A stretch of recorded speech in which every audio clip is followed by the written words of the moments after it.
Hello friends, நம்ம channel இன்னும் subscribe பண்ணல அப்படின்னா சப்ஸ்கிரைப் பண்ணிக்கோங்க. கூடவே இந்த பெல் பட்டனை கிளிக் பண்ணிவிட்டு ஆளுங்களை கிளிக் பண்ணுங்கள். அப்போ தான் நான் போடுற ஒவ்வொரு புது வீடியோவும் உங்களுக்கு நோட்டிஃபிகேஷனாக வரும். அது மட்டும் இல்லாமல் நான் போடுற ஒவ்வொரு புது வீடியோவுக்கும் நீங்கள் லைக் போடும்போது அது எனக்கு மோட்டிவேட்டாக இருக்கும். வாங்க இப்போ வீடியோக்குள்ளே போகலாம்.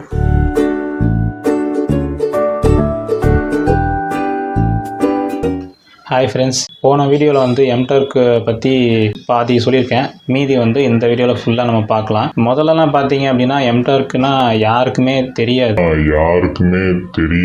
எப்போ அப்படின்னு பார்த்தீங்கன்னா 2010லேருந்து 2015 அந்த வருஷத்தோட ரேஞ்சில் பார்த்தீங்க அப்படின்னா யாருக்குமே Mturkனா என்னன்னே தெரியாது. அந்த மாதிரி இருந்தது. யூடியூப்லேயும் நம்ம என்ன சர்ச் பண்ணாலும் அதை பற்றி வீடியோஸ் அதிகமாக எதுவும் இருக்காது.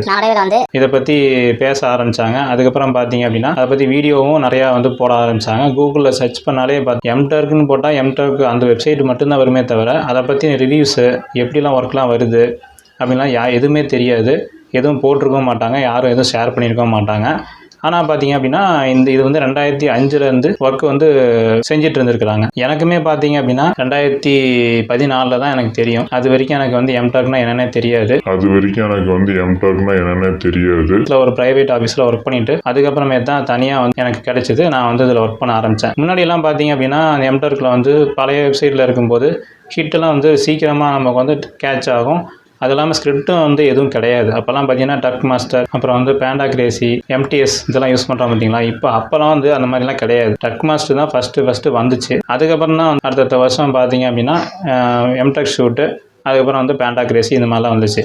முதல்ல டக் மாஸ்டர் வச்சு தான் நாங்கள் பண்ணிகிட்டு இருந்தோம். அதுக்கு முன்னாடி ஸ்கிரிப்ட் இல்லாத டைம்லாம் பார்த்தீங்கன்னா ஒர்க்கு நிறையா இருக்கும். நிறையா இருக்கிறனால நமக்கு எந்த ஸ்கிரிப்டோ எதுவும் தேவையில்லை. டைரெக்டாக அக்செப்ட் பண்ணி ஒர்க் பண்ணுற மாதிரி நிறையா ஒர்க் ஃப்ளோ வந்துகிட்டே இருந்துச்சு. நான் அதுக்கப்புறம் போக போக போக போக என்னாச்சு அப்படின்னா நிறைய பேர்த்துக்கு Mturkோடைய இது தெரிஞ்சதுக்கப்புறம் இந்த மாதிரிலாம் ஒர்க் வருதா, இந்த மாதிரிலாம் க்ரௌட் சோர்சிங் சைட்டு, இந்த மாதிரி ஒரு சூப்பரான அமேசான் கம்பெனியோட வெப்சைட்டில் இந்த மாதிரிலாம் பண்ணலாமா அப்படின்னு சொல்லிட்டு நிறைய பேர்த்துக்கு தெரிய ஆரம்பித்ததுக்கப்புறம் அப்படியே படிப்படியாக ஒர்க்கும் குறைய ஆரம்பிச்சிது. அதுக்கப்புறம் பார்த்திங்கன்னா நிறைய பேர் ரெஜிஸ்டர் பண்ணி ஒர்க் பண்ண ஆரம்பித்தாங்க. அதிகபட்சம் பார்த்தீங்கன்னா நம்ம ஆளுங்க தான் இருக்கிறாங்களே தவிர யூஎஸில் பொறுத்த வரைக்கும் இந்த வெப்சைட்டில் போய் ஒர்க் பண்ணுறது பார்த்தீங்கன்னா கம்மியாக தான் இருக்கும். இப்போ கணக்கு போட்டு பார்த்தோம் அப்படின்னா 2020லேருந்து 2022 இந்த வருஷம் வரைக்கும் கணக்கு போட்டு பார்த்தீங்க அப்படி 2 வருஷத்துக்கு நம்ம தான் அதிகமாக கணக்கில் வருவோமே தவிர யூஎஸில் ஒர்க்கர்ஸ் கம்மியாக தான் இருப்பாங்க. ஏன் சொல்கிறேன் அப்படின்னா இங்கே என்ன காரணங்கிறது உங்களுக்கே தெரியும். யூஎஸ் அக்கௌண்ட்டை இங்கே RDP வச்சு இல்லை ப்ராக்ஸி வச்சு யூஸ் பண்ணிருக்கிறாங்க. அதை வச்சு நம்ம கணக்கு போட முடியாது, அவங்க தான் செய்கிறாங்க அப்படின்ட்டு. நம்ம ஸ்டாட்டிக்கல் ரீதியாக பார்த்தோம் அப்படின்னா 70% நம்ம இந்தியன்ஸ் தான் ஒர்க் பண்ணிகிட்ருக்குறோம். மற்றபடி 30% பார்த்தீங்கன்னா அதர் கண்ட்ரியில் ஒர்க் பண்ணிகிட்ருக்குறாங்கன்னு தான் சொல்ல முடியும். ஓகே, இப்போ நம்ம ஒர்க்கு ஃப்ளோ எப்படி இருந்துச்சு, இப்போ ஒர்க் ஃப்ளோ எப்படி போயிட்டுருக்குங்கிறத பார்த்தோம். எந்த மாதத்துலேருந்து எந்த மாதம் வரைக்கும் ஒர்க்கு வரும், எந்த மாதம் மட்டும் ஒர்க்கு இருக்காதுங்கிறத சொல்கிறேன். ஃபஸ்ட்டு பார்த்தீங்க அப்படின்னா ஜனவரி பாதியிலேருந்து நவம்பர் வரைக்கும் உங்களுக்கு நவம்பர் ஒரு ஃபஸ்ட்டு வீக் வரைக்கும் உங்களுக்கு ஒர்க்கு எப்போவுமே இருந்துகிட்டே இருக்கும். கண்டிப்பாக ஏதோ ஒரு சர்வே, ஏதோ ஒரு ஒர்க்கு மாறி மாறி இருந்துகிட்டே இருக்கும். ஓகேங்களா.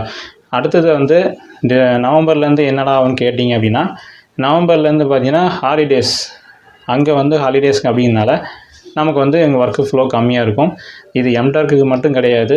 என்னென்ன ஒர்க்கு கொடுக்குற வெப்சைட்லாம் இருக்குதோ எல்லா வெப்சைட்டுக்குமே இது தகும். இப்போ எப்போ திரும்ப ரீஓப்பன் பண்ணுறாங்க அப்படி ஒர்க் ஃப்ளோ அதிகமாக இருக்குன்னு பார்த்தீங்கன்னா ஜனவரி 15க்கு அப்புறம் உங்களுக்கு ஒர்க் ஃப்ளோ ஜாஸ்தியாக இருக்கும். அப்போது நீங்கள் நிறையா ஒர்க்கை எதிர்பார்க்கலாம். அந்த டைமில் நீங்கள் ரெஜிஸ்டர் பண்ணி சப்போஸ் உங்கள்கிட்ட அக்கௌண்ட் இருந்துச்சு அப்படின்னா நீங்கள் தாராளமாக அந்த சைட்டில் ஒர்க் பண்ணிக்கலாம். ஓகே, இப்போ பார்த்தீங்க அப்படின்னா நம்ம ஒர்க்கர் சைடில் நம்ம பேசிகிட்டு இருந்தோம். இப்போ ரிக்வெஸ்டர் சைடு ஒன்று இருக்குது. ஓகேங்களா. இப்போ அவங்க என்னென்னலாம் யூஸ் பண்ணி நமக்கு ஒர்க்கு கொடுத்தா நம்ம ஒர்க்கு செய்ய முடியுங்கிறத பார்க்கலாம். இப்போ ரிக்வெஸ்டர் அக்கௌண்ட்டு க்ரியேட் பண்ணாங்க அப்படின்னா அவங்களுக்குலாம் என்ன ரெக்குவயர்மெண்ட் கேட்பாங்க அப்படின்னா ஃபஸ்ட்டு AWS அக்கௌண்ட்டு கண்டிப்பாக வேணும். AWS அக்கௌண்ட் இருந்தால் மட்டும்தான் அவங்களால ஒரு ஒர்க்கு கொடுக்க முடியும். அது மட்டும் இல்லாமல் அவங்க ஒரு பேமெண்ட் மினிமம் $20 அவங்க ஃபிக்ஸட் டெபாசிட் அப்படிங்கிற மாதிரி ஒரு அமௌண்ட் கேட்குறாங்க. அந்த அமௌண்ட் கட்டணும். கட்டினதுக்கப்புறம் என்ன பண்ணுவாங்க அப்படின்னா ஒவ்வொரு ப்ராஜெக்ட்டு கொடுக்கும்போதும் அந்த அமௌண்ட்லேருந்து மைனஸ் பண்ணுறதால பண்ணிக்கலாம். இல்லை மெயின்டெனன்ஸ் பண்ணுறதுனால பண்ணிக்கலாம். அது வந்து அமேசான் பே பேலன்ஸில் அவங்களுக்கு வந்து காமிக்கும், ஷோ ஆகும். தெரிஞ்ச வரைக்கும் உங்களுக்கு நான் வந்து சொல்லியிருக்கேன். ஸோ அடுத்தது என்ன அப்படின்னா, இப்போ வந்து ஒரு ப்ராஜெக்ட் வந்து கொடுக்குறாங்க அப்படின்னா அந்த ஹிட் பேஜுக்குள்ளே நம்ம என்னென்ன பார்க்குறோமோ அதுக்கு பேக்ரவுண்டில் வந்து நிறையா ப்ராசஸ் நடந்திருக்கு. என்னென்ன ப்ராசஸ் அப்படின்னு பார்த்தீங்கன்னா, சர்வே பேஜோ இல்லை வந்து ஒரு ஹிட் பேஜோ வருது அப்படின்னா ஒவ்வொரு ஒர்க்குக்கும் தகுந்த மாதிரி டூல் வந்து அவங்க கொடுத்துருப்பாங்க. இப்போ நீங்கள் வந்து அவங்க வந்து சர்வே கொடுக்குறாங்க அப்படின்னா சர்வே கொடுக்கறதுக்குன்னு தனியாக ஒரு டூல் இருக்குது. அது வந்து இதோட மெர்ஜ் பண்ணியிருப்பாங்க. இந்த வெப்சைட்டில் வந்து என்ன ஒரு விஷயம் இருக்குது அப்படின்னா, நீங்கள் வந்து Mturk பேஜுக்குள்ளார ஒரு ஹிட் அக்செப்ட் பண்ண உடனே பார்த்தீங்கன்னா ஒரு தனியாக உள்ள ஒரு விண்டோ இருக்குது பார்த்தீங்களா, அது வந்து உங்களுக்கு நார்மல் பேஜ் கிடையாது. அது வந்து இன்னொரு பேஜோட இன்னொரு பேஜோட கனெக்ட் ஆகிருக்கும். அந்த இன்னொரு பேஜோட கனெக்ட் ஆகிருக்கிற பேஜ் தான் நீங்கள் பார்க்குறீங்க. அந்த பேஜ் வந்து எதை வச்சு லோட் பண்ணுறாங்க அப்படின்னா, ஐஃப்ரேம் இருக்குது பார்த்தீங்களா. ஐஃப்ரேம் பற்றி தெரிஞ்சவங்களுக்கு இந்த விஷயம் தெரியும். ஐஃப்ரேம் பற்றி தெரியாதவங்களுக்கு சொல்கிறேன். இந்த ஐஃப்ரேம் வந்து என்ன பண்ணுது அப்படின்னா, ஒரு வெப்சைட்டோடைய யூஆரில் வந்து எம்பெட் சிஸ்டம் மாதிரி கோடு வந்து கொடுத்துருப்பாங்க. அந்த கோடை வந்து இந்த Mturk வெப்சைட்டில் அந்த டூலை யூஸ் பண்ணி இதில் வந்து மெர்ஜ் பண்ணிடுவாங்க. மெர்ஜ் பண்ணதுக்கப்புறம் என்ன ஆகும் அப்படின்னா, இந்த ஹிட் பேஜில் வந்து அக்செப்ட் ஆன உடனே அந்த பேஜ் ஓப்பன் ஆகும். அந்த பேஜ் ஓப்பன் ஆகுது எதில் ஓப்பன் ஆகுதுன்னா ஐஃப்ரேமில் ஓப்பன் ஆகிக்கும். அப்போ வந்து நம்ம சப்மிட் பண்ணுறதும் இதில் தான் நடக்குது. சப்மிட் பண்ணும்போது என்ன ஆகும் அப்படின்னா, அந்த பேஜுக்கு வந்து இந்த இடத்துல ஐஃப்ரேம்லேருந்து ரிக்வெஸ்ட் போகுது. அந்த ரிக்வெஸ்ட் போனதுக்கப்புறம் என்ன ஆகுதுன்னா, அங்கே ப்ராசஸ் ஆகி சப்மிட் ஆனதுக்கப்புறம் இங்கேயே வந்து நமக்கு ஹிட் பேஜ் வந்து கம்ப்ளீட் ஆயிரும். அந்த மாதிரி டிசைன் பண்ணியிருக்காங்க. இதை எதை வச்சு யூஸ் பண்ணுறாங்க அப்படின்னு பார்த்தீங்கன்னா, AWS டூல் தான். AWS ரிக்வெஸ்ட் டூல்னு சொல்கிறாங்க. இந்த டூலை வச்சு தான் இவங்க வந்து ஹிட்டு வந்து நமக்கு வந்து அசைன் பண்ணி கொடுக்குறாங்க. ஒவ்வொரு டூல் வந்து நமக்கு ஒவ்வொரு ஹிட்டும் வந்து இதே மாதிரி சேம் மெத்தட் வச்சு தான் உங்களுக்கு வந்து ஒர்க்கு வந்து வந்துட்டு இருக்குது. ஓகேங்களா. இப்போ வந்து நெக்ஸ்ட்டு என்ன அப்படின்னா, இப்போ ரிக்வெஸ்ட்டர் வந்து நமக்கு ஒர்க்கு கொடுத்துட்டாங்க அப்படின்னா அவங்களுக்கு ரிவ்யூ பண்ணுறதுக்கு என்ன பண்ணுவாங்க பார்த்தீங்கன்னா, ரிவ்யூ பண்ணுறதுக்கு தனியாக வந்து ஒரு பேஜ் இருக்கும். அதில் வந்து நமக்கு எப்படி டேஷ்போர்டு இருக்குதோ அதே மாதிரி ரிக்வெஸ்ட்டருக்கும் தனியாக டேஷ்போர்டு இருக்கும். யாரெல்லாம் எந்தெந்த ஒர்க்கர் ஐடியை வச்சு யாரெல்லாம் வந்து செஞ்சுருக்காங்களோ, உதாரணத்துக்கு நான் வந்து செஞ்சுருக்கேன், என்னோடய ஒர்க் ஐடி என்னவோ அந்த ஒர்க் ஐடியை வந்து அவங்க செக் பண்ணுவாங்க. அதுக்கும் தனியாக டேஷ்போர்டில் வந்து நமக்கு ஒரு லைன் காமிக்கும். அந்த லைனில் வந்து இந்த பேர் உள்ளவங்க இந்த ஒர்க் ஐடியில் இருக்கிறாங்க, இந்த ஒர்க் ஐடியில் உள்ளவங்க இந்த டாஸ்க்கை முடிச்சிருக்கிறாங்க, இந்த டாஸ்க்கு முடித்தவங்களுக்கு வந்து இந்த ரிவார்டு வந்து இருக்குது.